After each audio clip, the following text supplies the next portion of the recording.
stared at my face on the breaking news banner. Top tech executive accused of embezzlement. Fiancé speaks out. The video played on loop. My ex-fiancé, Brendan, standing outside the company I helped build from nothing. "I'm shocked," he said. "I trusted her with everything. I just want the truth to come out." And I wanted to scream. Because he knew the truth. He was the truth. I gave him every pitch deck, investor lead, and back-end system. We built the brand together. He was the face, but I was the architect. And when one of his shady deals backfired, he handed the blame to me like a prop. His PR team spun a betrayal story. The press believed him. His board believed him. Even some of our closest friends backed away.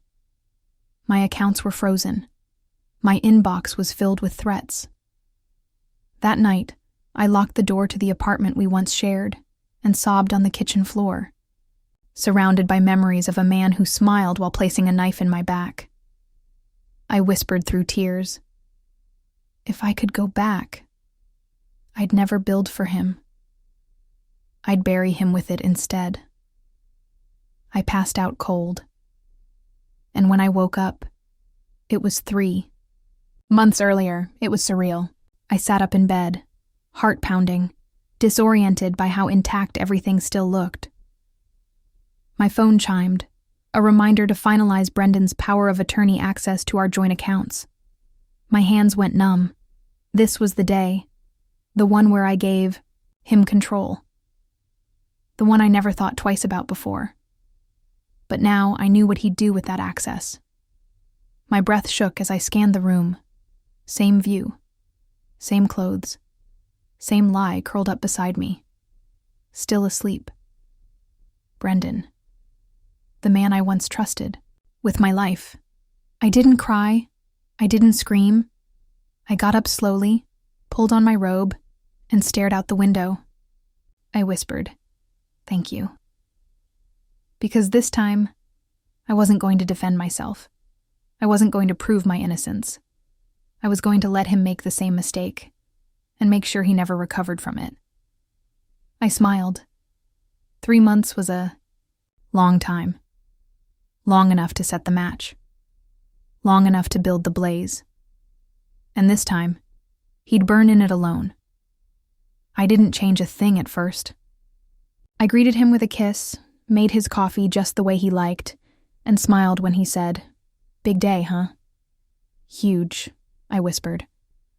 He had no idea I'd already started saving new passwords in a private vault. No idea I was copying every document with a hidden watermark. He went off to work, confident I'd hand over our shared funds just like I had before. I followed the same script, until he left. Then I pulled out a burner drive from the safe I never told him about. Backup. Of our entire company's IP. He always said I was paranoid. Turns out, I was prophetic. I uploaded a mirror of our internal server to a ghost account registered under a consulting firm I quietly formed years ago, just in case. I didn't know back then what I'd use it for. But now, it had a name. Exit plan. I watched the files load, each one labeled and time-stamped. I didn't need to fight Brendan with words. I was going to fight him with the thing he understood most: control. By the end of the week, I had already laid the first landmine. I removed my name from the account that would eventually be investigated and replaced it with a shell, profile that couldn't be traced back to me. Brendan thought I was preparing to finalize our grant proposal for the venture fund. In reality, I was preparing his downfall, detail by detail, like a blueprint. I reached out to Hannah, a junior analyst he always ignored. "How would you like to be part of something bigger?" I asked. She blinked. "You mean like your own company?" I smiled. Exactly. I didn't need vengeance served loud. I needed it airtight. Everything he used to frame me would still happen. Emails sent, transactions made. But the IP addresses and account credentials would tell a different story. One where he was both the forger and the fool. He called me overly cautious, Said I worried too much. Perfect. Keep underestimating me, Brendan. Because by the time you realize you're no longer the smartest one in the room, I'll already be holding the door, as your entire reputation walks out behind me. I started recording everything. Our breakfast talks, our late-night strategy sessions, even his calls with the PR team. He never noticed. He liked to talk with his back turned, assuming I was always nodding. That was his weakness. He thought charisma covered corruption. But I knew better. I had been the silent partner in every decision, the brains behind every pitch. I'd watched him take credit for things I built, then spin them into PR gold with a smile. That smile used to make me feel proud. Now it made me strategic. I took meetings on the side with firms he'd never noticed. Compliance experts, digital, forensics analysts, even a litigation consultant. No paper trail, I told them. I'm not suing, I'm preparing. They didn't ask questions. They knew the tone in my voice, the tone of a woman who's done being erased. Brendan was planning to hand me a knife and call it partnership. What he didn't know was I'd already turned it into a key. He gave me access to his schedule to help manage logistics. It was his final mistake. I began discreetly syncing my copy with a team I'd hired in secret. A trio of analysts, one cybersecurity pro, and my cousin, who used to work PR cleanup for politicians. I called us the Fold. We weren't destroying Brendan's image. We were letting him do it, publicly, confidently, and in real time. I scheduled him for a keynote panel where he'd announce a new funding round, using fake numbers he gave to impress sponsors. I knew exactly how that would play out, because I gave those sponsors an anonymous dossier of the real books. He'd be caught in his own overreach, and the very stage he used to frame me would turn against him. I didn't need applause. I needed accuracy, and that's exactly what I was delivering, pixel by pixel, word by word. Betrayal used to make me weep. Now it made me precise. He came home late one night, high off a meeting where he thought he'd locked in a strategic partnership. I asked him how it went. They ate it up, he grinned. They love a good success story, especially one with a redemption arc. I nearly laughed. He actually believed he could fail upward forever. I poured him a glass of wine and listened, pretending to be impressed. The next day, I visited one of those same partners, under a different name. I showed them the truth. Brendan's falsified pitch deck, the inflated projections, the doctored charts. I didn't ask them to drop him. I just said, when he falls, you won't want to be in the picture. They understood immediately. Brendan wasn't just a liar. He was bad at it. And the worst part? He thought I was still his shadow, still blindly supporting him. What he didn't realize was that the shadow he saw beside him wasn't following, it was circling. The closer we got to the gala, the same one where he'd framed me in the old timeline, the louder his confidence became. I think I'll announce a new board seat for you, he teased, not knowing he'd already stripped me of real power in private emails. Make it look official before we shake things up. I smiled, knowing I'd already intercepted those emails and forwarded them, through a burner chain, to a journalist hungry for a scandal. Timing was everything, and I wasn't just preparing to survive this time. I was preparing to own the fallout. I'd let him walk onto that stage with every lie he'd ever told stacked behind him like dominoes. Then I'd let the first one fall. I wasn't going to interrupt. I wasn't going to scream. I'd just let the truth arrive. On time, in public, with undeniable evidence. He thought he was setting a trap. But the trap only works when the prey doesn't know the cage. And I'd built this one myself. Behind the scenes, the Fold executed the final steps. One member sent the legal docs to freeze his personal funds once evidence of fraud dropped. Another contacted regulators, forwarding flagged invoices Brendan had forged. We didn't accuse him. We didn't even name him. We just let patterns do the talking. Brendan's entire brand was clean innovation, so all I had to do was show the dirt beneath his polish. Meanwhile, I filed the paperwork to launch my new venture, Varela Strategies.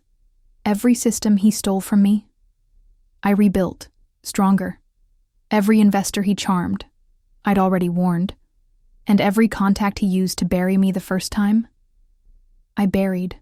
With truth. Cold, hard, time-stamped truth. I wasn't creating noise. I was creating receipts. And once they landed, no spin in the world would scrub them clean. He gave a toast 2 nights before the gala. To clarity, he said, raising a by glass. And to people who know how to stay in their lane. Everyone laughed. I laughed too. Because I wasn't staying in my lane. I was repaving the road. I had no interest in saving face or seeking justice. I was building dominance, and doing it while he handed me every nail. My new company's launch would happen the same night as the gala.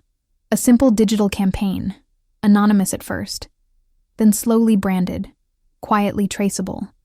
And by the time he stood on stage to claim credit for everything I built, the world would already be watching the real architect light her own torch. The night of the gala, everything looked exactly as I remembered it. Polished, curated, dripping with ego. Brendan wore the same navy tux, the same smug grin. "I'm going to need you near the front," he whispered. "We've got a surprise at the end." I nodded sweetly. Oh, yes, we did. But the surprise wasn't mine this time. It was his. As the crowd sipped champagne and admired branded projections across the walls, a soft ripple spread across the room. Phones buzzed, notifications flashed. One by one, heads turned.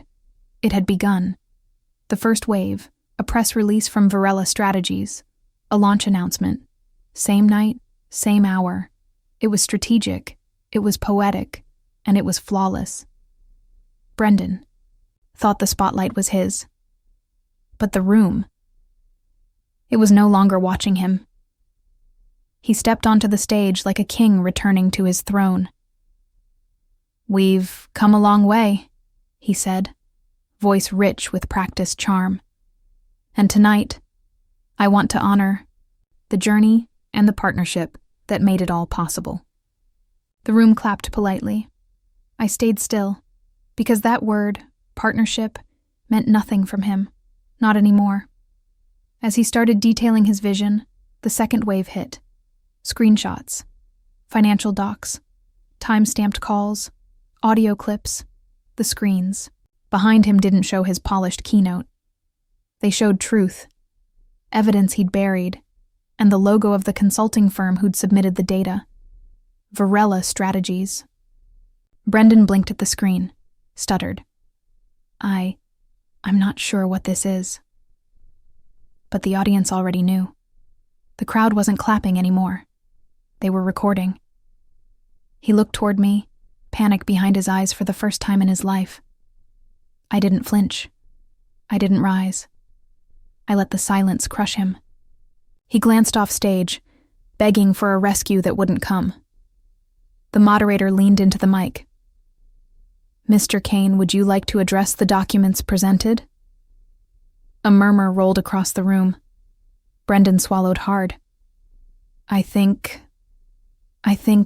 we should revisit this privately." The moderator raised an eyebrow. "This is a live broadcast." Cameras zoomed in. His name trended within 5 minutes. Not for a product, not for a speech, but for being exposed by the very person he once buried. The hashtags weren't angry. They were cold. Self-made shadow. She built it. Varela wins. And all I had done was let the truth walk in on time. Backstage, chaos exploded. Brendan's PR lead pulled him away, already fielding texts from reporters demanding comments. "We need to get ahead of this," he hissed. "Who's behind it?" Brendan stammered. "It's her. It has to be her." The PR lead blinked. But you said she was the one who... Brendan cut him off. I didn't think she had anything left. That was always his problem. He thought erasing me erased my memory. He thought framing me would make people forget who really built the empire. But what he didn't know? I never needed revenge. I just needed everyone to finally see what I saw. And tonight, they were watching it fall in real time. The press didn't hold back. By morning, Brendan's name was everywhere, but not in celebration. Tech golden boy exposed for fraud, deception, and financial framing. My name appeared too, but this time as founder, whistleblower, strategist. The woman once accused was now the one applauded. Varela strategies trended in every major feed, labeled as a masterclass in precision and truth. Interviews poured in. Emails from investors who once doubted me came crawling back, asking to be part of the future.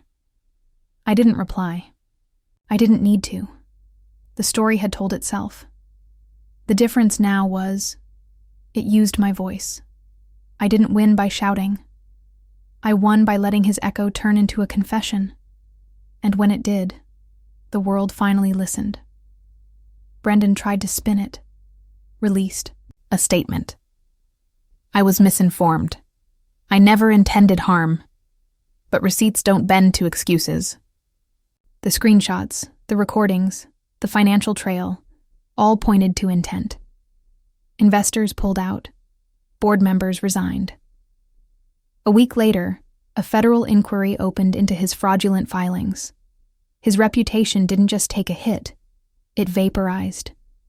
And the most poetic part? I never said his name. Not once. I let the evidence do the speaking. I let him perform. I just built the stage. And then I watched it collapse under the weight of his own arrogance. I walked into our old office one last time, not in shame, not in bitterness, but to reclaim the space that bore my fingerprints. Staff stood when I entered. A few clapped, some just watched. I wasn't there for spectacle. I was there for the close. I signed the final dissolution forms of our joint account, handed over a sealed folder to the auditors, and whispered, "It's all yours now." Brendan wasn't in the building. He wasn't allowed near corporate properties anymore. But I left a single note on his desk. You taught me to never trust shadows, so I became the light instead. No threats, no anger, just closure. A clean, stunning cut. I launched a scholarship through Varela for young women in tech who had their voices stolen, their credit erased. It was called The Blueprint. Because every woman who had ever been a ghost behind someone else's glory deserved to have her own name etched in stone. The fund exploded. Testimonials poured in. She changed my life. I stopped apologizing for being smarter than the man in the room. She gave me back my voice. That was the real victory. Not Brendan's fall, but what rose in its place. I hadn't just taken everything back. I'd turned it into something untouchable, something that lasted. I saw him again 6 months later. Not in a courtroom. Not in a boardroom. Just a quiet corner cafe near the office building we once called ours. I hadn't planned to see him. I was there for a meeting with a female founder I'd agreed to mentor. She was running late. He was already seated, nursing a cold espresso. His posture slouched in a way I didn't recognize. Brendan had always taken up space. Back straight, arms spread, voice a touch too loud. But now, he looked like a man learning how to disappear. His eyes flicked up as I entered. Recognition hit him slowly, followed by something I'd never seen in him before. Hesitation. I didn't slow down. I didn't adjust my expression. I walked past, calm and unbothered, and placed my order like he didn't exist. Then, I sat near the window, back straight, legs crossed. I didn't plan to speak, but he stood and approached, awkwardly. "Can we talk?" he asked, voice quieter than I remembered. I looked at him, took a sip of my drink, and answered without emotion. You said everything already. The world just finally listened. He opened his mouth to rewrite history. I didn't let him. You framed me to save your name. I rebuilt mine without even saying yours. That's what crushed him. I didn't storm out for effect. I didn't need a dramatic exit. I simply gathered my things, nodded to the barista, and walked out like the past no longer had chains around my ankles. Because it didn't. There was a time when I would have stayed. A time when his voice, or his regret, or his sudden vulnerability might have been enough to hook me back into the wreckage, but that version of me was long gone. I hadn't just grown, I'd shed the part of myself that thought loyalty meant silence, that thought survival required shrinking. Now, I wore freedom like silk, weightless, unwrinkled, and far too soft for the claws he once used to control me. That same month, I received an award I never thought I'd live to see. Leadership, innovation, integrity. The words felt surreal. My photo was splashed across magazines. My quote went viral. She was framed. Now she frames the future. They used to call me a side character in his success story. Now, he was a footnote in mine. And standing on that stage, accepting that award in the same city where he once destroyed my name, I realized something beautiful. His betrayal had been the beginning, not of my fall, but of my becoming. I kept my speech short, not out of modesty, but because the story no longer needed to be long. The pain had already paid its dues. Now, the message mattered more than the memory. Sometimes, I said, steady and clear, they burn you to protect their image. Let them. Just make sure you rise from it with something they can never steal. Your name, rebuilt in fire. I didn't raise my voice. I didn't even blink. And yet, the room trembled, not with applause, but with recognition. Women placed hands over their hearts. Men lowered their eyes. Journalists wrote in silence, fingers flying, capturing every word like gospel, because they knew. They'd seen it happen before, to colleagues, to wives, to sisters, to themselves. They'd seen the woman beside the man, too smart, too quiet, too generous, become the convenient villain when his shine dulled. I wasn't just a speaker that night. I was a reflection. And for once, no one looked away.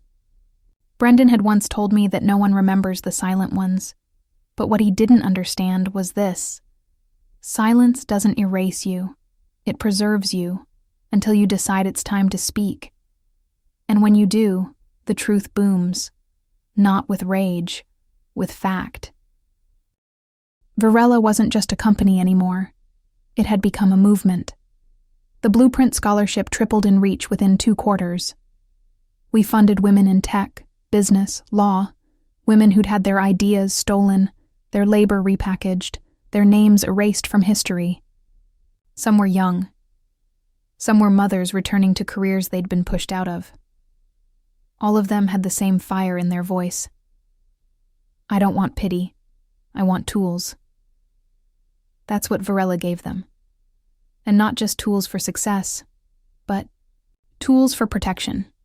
I built in clauses for credit, legal templates for early-stage contracts, and coaching programs for spotting red flags that hide behind charm. I didn't want another woman to sit across from a man who would someday call her his liability. I wanted them to know their worth before it had to be defended. That was the legacy. Not revenge. Restructuring the system that allowed men like Brendan to climb by stepping on the shoulders of women too loyal to leave. I didn't post about him. I didn't need to. His name didn't deserve my platform. My story wasn't about what he took. It was about what I built with the pieces. And no one could touch it now. If Brendan ever tells his version of the story, and I know he will, I hope he tells it all.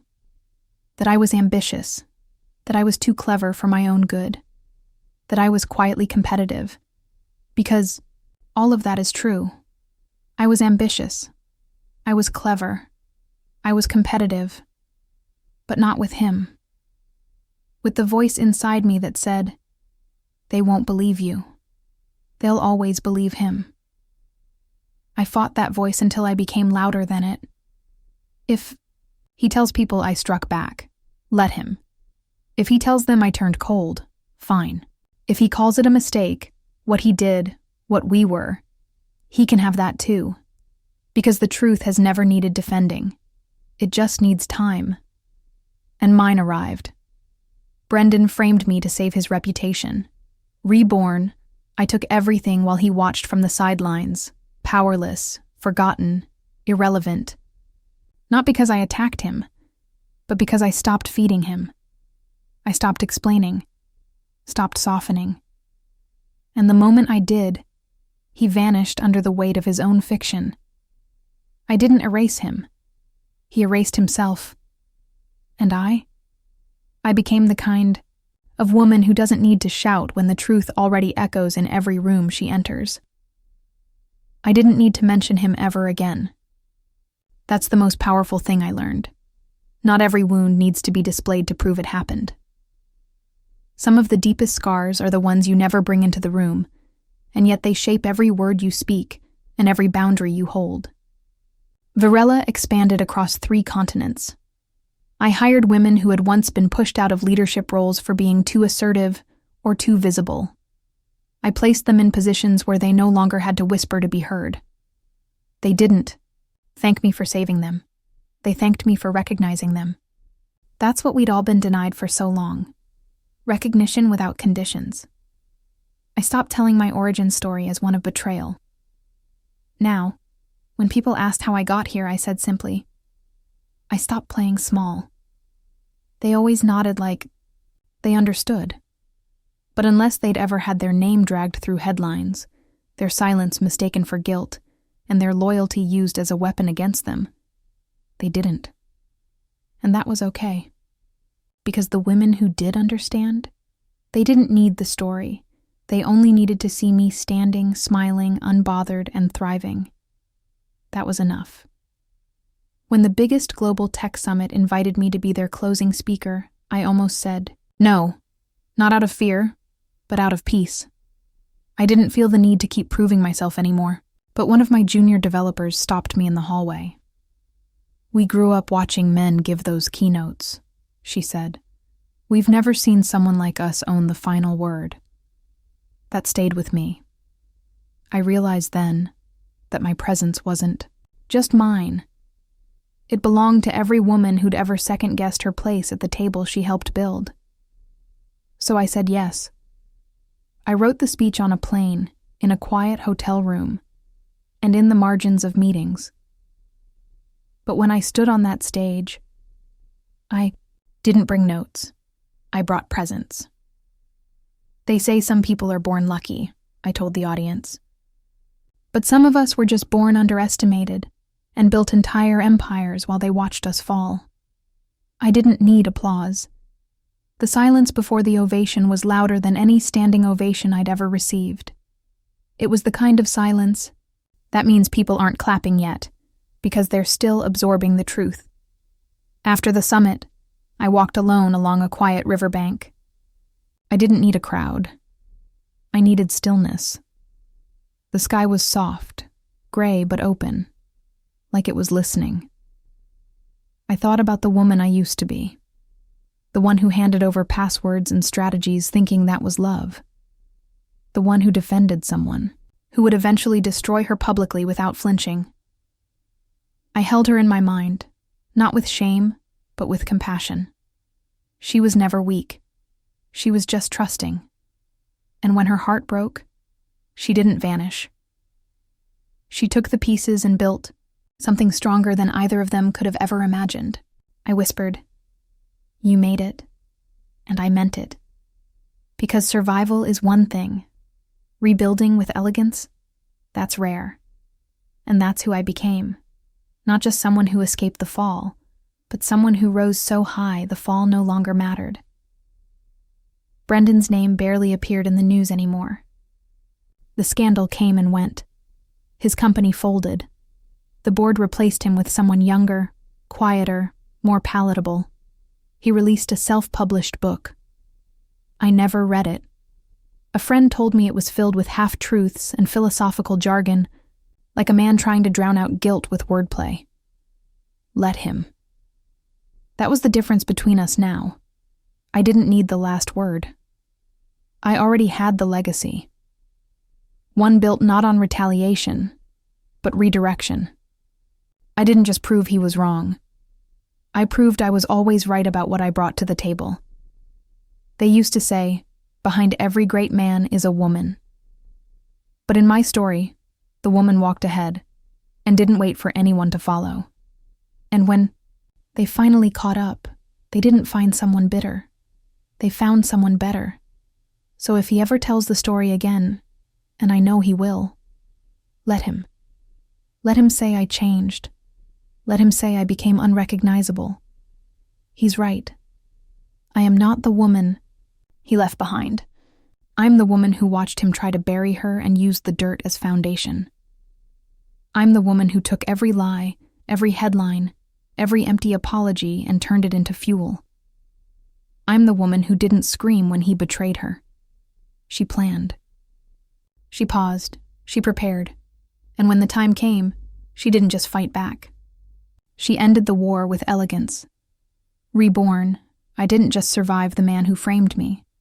I outlasted him, outpaced him, outclassed him, and I did it all without breaking a single rule.